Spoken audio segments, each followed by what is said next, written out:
Ito po bang si Vice President Sara Duterte, can she be considered unbeatable for president in 2028? Sa prangkang usapan.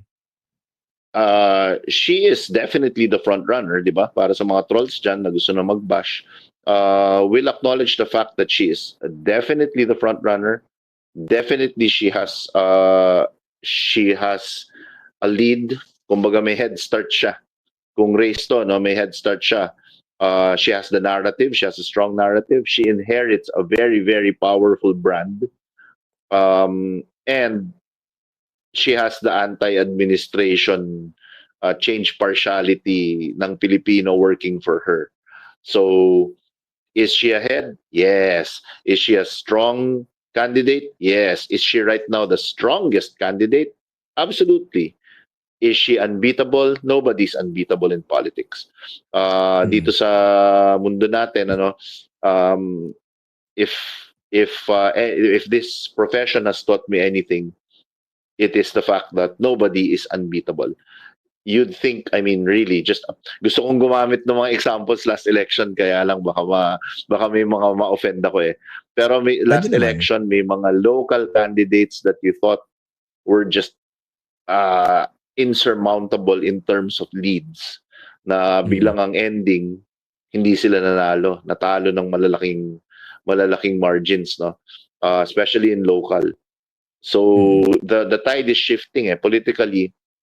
The tide is shifting, and the unpredictability is getting more and more it's more and more prevalent ngayon, yung pagiging unpredictable ng elections sa Pilipinas.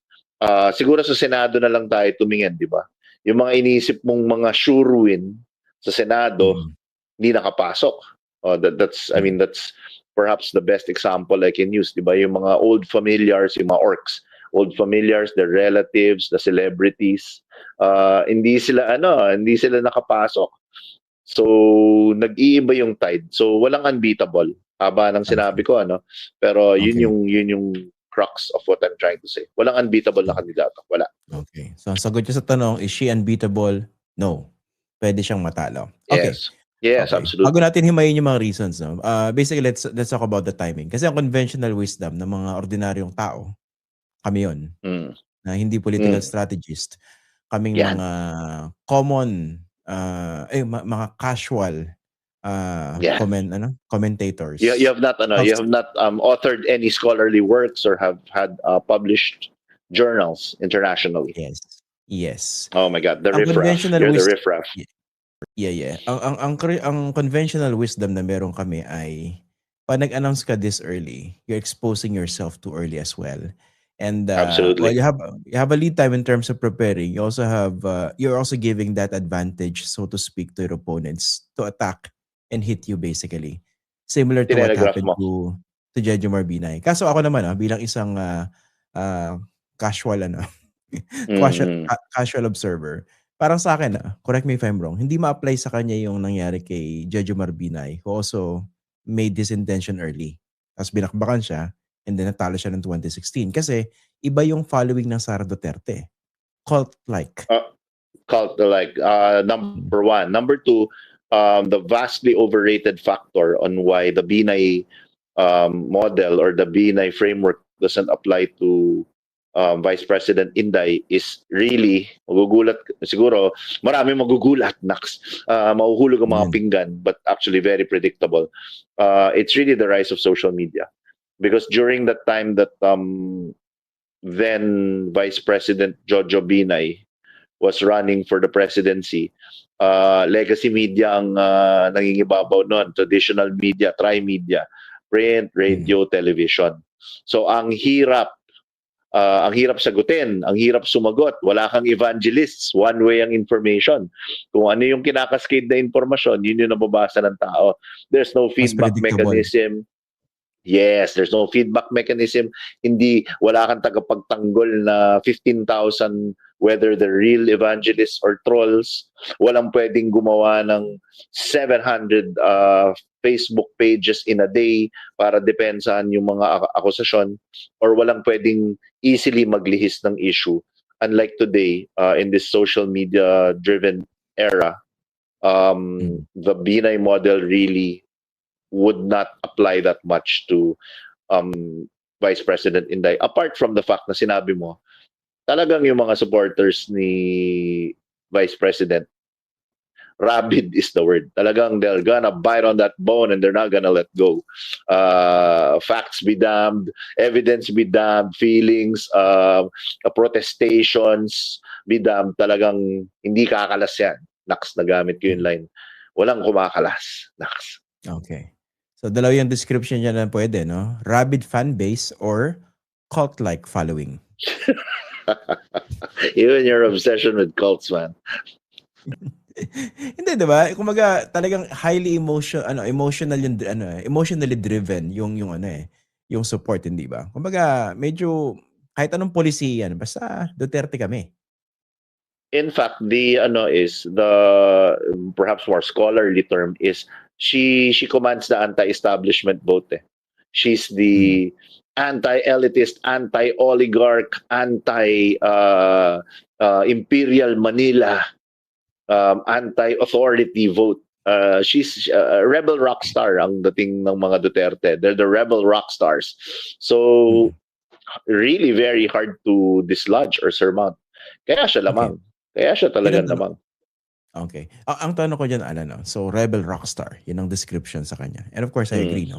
Pero, how come he was able to assume this particular persona, this particular narrative, and maintain it even with more strength? Given the fact na, dynasty rin kayo. Dynasty rin. Naging parte siya ng establishment until the unit team disintegrated. Tapos, marami rin mga issues laban sa kanya. Marami rin sila mga kadikit ng mga it boggles the mind, no? Yeah. It boggles the mind because, again, the Dutertes are themselves a mighty and fat political dynasty. They really are, di ba? And tama ka. They were able to add on to that by joining the administration in the Uniteam ticket.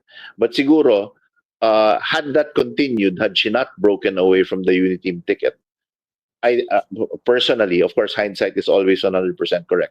Pero sa tingin ko, kung hindi nabuwag yung Uniteam ticket na yon, hindi ganito kalakas si Vice President Inday Sara Duterte. Tingin ko, if she had stuck it with the admin, nakalakas nung kumalas. Then it became anti-establishment again. Then they're the downtrodden again.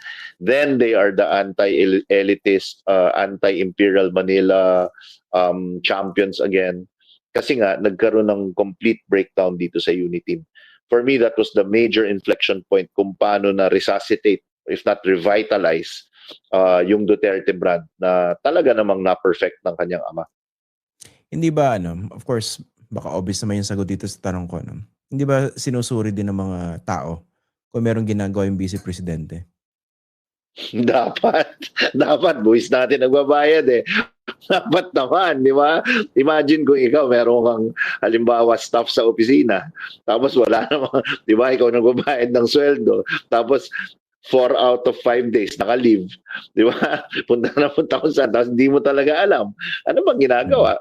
Tapos hindi nagli-liquidate ng expenses. Pag binigyan mo ng bread, ang kanyang sinusulat dun sa liquidation form, trust me bro. Di ba? Parang kailangan i-liquidate na yung mga ginastos niya para sa isang business thing. Tapos ang sinulat, trust me bro, it's confidential. Talagang maiinis ka, di ba? But again, the myth, the weight of her persona and the Duterte brand, talagang yan ang biblically, magiging Bible scholar na naman ako. Yan yung talagang literal na scales in your eyes. Diba? It forms scales in your eyes. And until those scales fall off, you'll be caught up in a cult of personality. See? Cult nga, nagamit ko nga yung word. So, it's really personality politics that will override everything. Tama yung sinabi mo, Ian. At the end of the day, kahit latagan mo yan ng lahat ng ebidensya, lahat ng arguments, ang ending pa rin yan is Duterte pa rin, mga ulol. Diba? So, how can you argue with that?